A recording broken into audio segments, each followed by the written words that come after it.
Ako po si Hana Hulaton, a three-time world boxing champion, and you're watching PhilippineNews.com.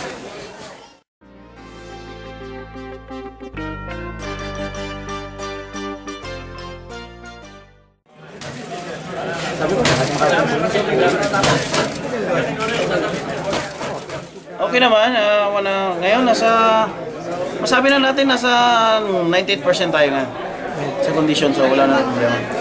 Siyempre, although iba-ibang style, every fight, iba-ibang kalaban, sa iba-ibang style, iba-ibang techniques. Depende naman kasi sa mga taong katabi niya yan lagi, sa mga kasama niya. Pero yung speed kasi natin nandun pa rin lagi. Hinihingi ko lang sa mga kababayan ko sa Pilipinas na